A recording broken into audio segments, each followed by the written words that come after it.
மேரேஜ்க்கான mehndi vlog பார்த்துடலாமா? அம்மா வீட்டில் தம்பி இட்டு போய் சீக்கிரமாக விட்டுட்டு பிரைடோட லொக்கேஷனை வந்து 7 o'clockலாம் ரீச் ஆகிட்டேன். லொக்கேஷன் பார்த்தீங்கன்னா உஸ்டேரி. பிரைடு வீடு என்னமோ இப்படி தான் இருந்தது, ஃபுல்லாக ஷீல்டாகவே இருந்தது. என்னன்னு கேட்டால் அவங்களோட ஃபேமிலி ஃபுல்லாகவே கபடி பிளேயர் சொல்லியிருந்தாங்க. 7 o'clockலாம் போனதுனாலே என்னன்னு தெரியல, அவங்க வீடு குடிசை வீடாக இருக்கவே செம்ம சில்லுன்னு இருந்தது. அது என்னமோ தெரியல, என்னோட சின்ன வயசு ஞாபகம்லாம் அப்போ வந்து இருந்தது. உங்கள் வீடு எனக்கு ரொம்ப பிடிச்சிருக்குன்னு சொல்லிட்டு அவங்ககிட்டே சொல்லிட்டேன். நல்ல ஒரு கம்ஃபர்டபுளான ஃபீல் எனக்கு இருந்தது. பிரைட் பார்த்தீங்கன்னா ஹேண்ட்ல ஹேர் ரிமூவ் பண்ணாம இருந்தாங்க. நான் போனதுக்கு அப்புறம் தான் ரிமூவ் பண்ணியிருந்தாங்க.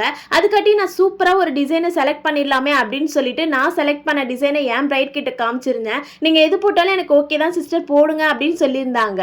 நல்ல ஒரு கம்ஃபர்டபுளான ஃபீல் இருந்ததுனால, அது மட்டும் அன்னைக்கு வேற எந்த பிரைடல் ஒர்க்குமே இல்லை, நான் ஃப்ரீயா தான் இருந்ததுனாலே என்னன்னு தெரியல, இந்த டிசைனை பார்த்து போடணும்னு சொல்லிட்டு நான் வந்து ஸ்டெப் பை ஸ்டெப்பா சூப்பரா போட்டு கொடுத்துருந்தேன்.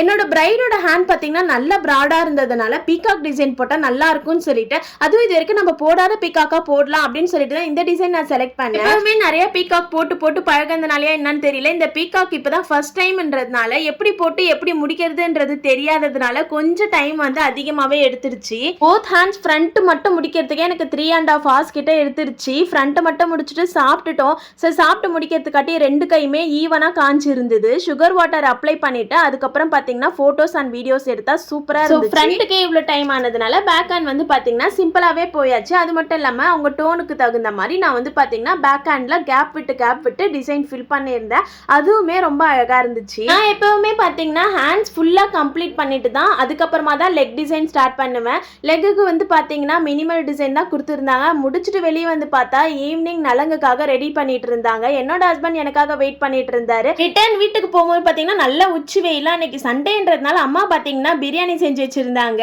நல்லா சூப்பராக சாப்பிட்டுட்டு அன்னைய டேவே செம்மையாக கம்ப்ளீட் ஆச்சு. நெக்ஸ்ட் டே 4:30க்குலாம் எழுந்து கிளம்ப வேண்டியதாக இருந்துச்சு. ஏன்னா இன்னைக்கு நான் போக வேண்டிய லொக்கேஷன் என்னமோ செங்கல்பட்டு. வரமாட்டேன்னு சொல்லியுமே சண்டை போட்டு புக் பண்ணாங்கன்னா பாருங்களேன். இவங்க பார்த்தீங்கன்னா ஒரு கேங்காக இருப்பாங்க. ஃபர்ஸ்ட் டைம் இவங்களோட ஃப்ரெண்டுக்கு தான் நான் மெஹந்தி போட்டு கொடுத்துருந்தேன். செகண்ட் டைம் இவங்க மேரேஜ்க்கு, தேர்ட் டைம் இன்னொரு ஃப்ரெண்டுக்கு புக் பண்ணப்ப என்னால் வர முடியாது, செங்கல்பட்டு ரொம்ப தூரமாக இருக்குது, கஷ்டமாக இருக்குன்னு சொல்லிட்டேன். ஆனால் ஒரு நாள் நான் செங்கல்பட்டில் மெஹந்தி போட்டுட்டு இருக்கும்போது ஸ்டோரி போட்டுட்டேன். அந்த ஸ்டோரியை பார்த்துட்டு பார்த்தீங்கன்னா கால் பண்ணி செங்கல்பட்டு வரமாட்டேன்னு சொன்னீங்க, இப்போ மட்டும் மெஹந்தி போடுறீங்களா அப்படின்னு சொல்லிட்டு உரிமையாக சண்டை போட ஆரம்பிச்சிட்டாங்க. ஆக்சுவலாக பார்த்தீங்கன்னா அந்த டைம் நான் ஃப்ரீயாக இருந்ததுனால தான் மறுபடியும் செங்கல்பட்டு ஆர்டர் எடுத்திருந்தேன். அதை அவங்க கிட்ட சொல்லி எடுத்து புரிய வச்சுட்டேன். ஸோ கண்டிப்பாக வந்து நெக்ஸ்ட் டைம் என்னோட ஃப்ரெண்டோட அக்காவுக்கு மேரேஜ் இருக்கு, நீங்கள் வரமாட்டேன்னுலாம் சொல்லக்கூடாது, நீங்கள் தான் வந்து பண்ணி தரணும்னு சொல்லியிருந்தாங்க. ஸோ அவங்களுக்கு தான் இப்போ நான் மெஹந்தி போட்டுட்டு இருக்கேன். இந்த மெஹந்தி போட்டுட்டு இருக்கும் போதே இன்னும் கொஞ்ச நாள் நீங்கள் செங்கல்பட்டு வர வேண்டிய வேலை வரும் அப்படின்னு சொல்லியிருந்தாங்க. ஏன்னா அவங்க பேபி ஷவர் மெஹந்தி பண்ணணும் அப்படின்னு சொல்லிட்டு. இதெல்லாம் கேட்க ரொம்ப சந்தோஷமா தான் இருக்கு. இருந்தாலும் இப்போ பாத்தீங்கன்னா எனக்கு டிராவல் பண்றதுக்கு தான் ரொம்ப கஷ்டமா இருக்கு. என்னடா சுத்தி ஸ்வானாவே போட்டுட்டு இருக்கேன்னு பாக்குறீங்களா? இவங்க வந்து பாத்தீங்கன்னா அன்னப்பறவையின் மிகப்பெரிய ஃபேன் போல. ஸோ எனக்கு ஃபுல்லாவே பாத்தீங்கன்னா அன்னப்பறவையாவே போட்டுருங்க அப்படின்னு சொல்லியிருந்தாங்க. இவங்களுக்கே தேடி கண்டுபிடிச்சி ஒரு பிக்சருமே வந்து பார்த்து போட்டு கொடுத்துருந்தேன். எல்லா பிரைடுமே பாத்தீங்கன்னா பீகாக், எலஃபண்ட் அந்த மாதிரி தான் கேட்பாங்க. இவங்க மட்டும் தான் கொஞ்சம் டிஃப்ரெண்டா இருந்தாங்க. சரி, இது வரைக்கும் இந்த மாதிரி நான் போட்டது இல்லையேன்னு சொல்லிட்டு இதுவும் ஒரு நியூ எக்ஸ்பீரியன்ஸ் தானே அப்படின்னு சொல்லிட்டு பார்த்து அழகா பண்ணி கொடுத்துட்டு இருந்தேன். பேக் ஹேண்ட் போட ஆரம்பிச்சு பாதியிலே வந்து பார்த்தீங்கன்னா சரி சாப்பிட்டு வந்துடலாம்னு சொல்லி சாப்பிட்டு வந்தது தான். வந்து பார்த்தா இப்படி தான் இருந்தது. சரி கொஞ்சம் தானே கலைஞ்சிருக்குன்னு சொல்லிட்டு நான் அதை அழகாக வந்து ரீக்ரியேட் பண்ணிட்டேன்.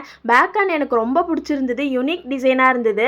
லெகுக்குமே பார்த்தீங்கன்னா சிம்பிள் தான், பட் அதுவும் ரொம்ப யூனிக்காக தான் போட்டுக்கிட்டாங்க. ஆக்சுவலாக மார்னிங் 10 o'clock ஸ்டார்ட் பண்ணியிருப்போம். முடிக்கிறதுக்கு பார்த்தீங்கன்னா 4:30 கிட்ட ஆயிடுச்சு. கிட்டத்தட்ட 6.5 hours கிட்ட ஆயிடுச்சு. ஆனால் இதுலேயும் பார்த்தீங்கன்னா நம்ம நடுவில் பிரேக்லாம் இருக்கும். ஸோ முடிச்சுட்டு வீட்டுக்கு போகிறதுக்கே 7:30 8 o'clock ஆயிடுச்சு. இந்த வீடியோ பிடிச்சிருந்தா லைக் பண்ணுங்க. நெக்ஸ்ட் வீடியோவில் பார்க்கலாம். Bye by.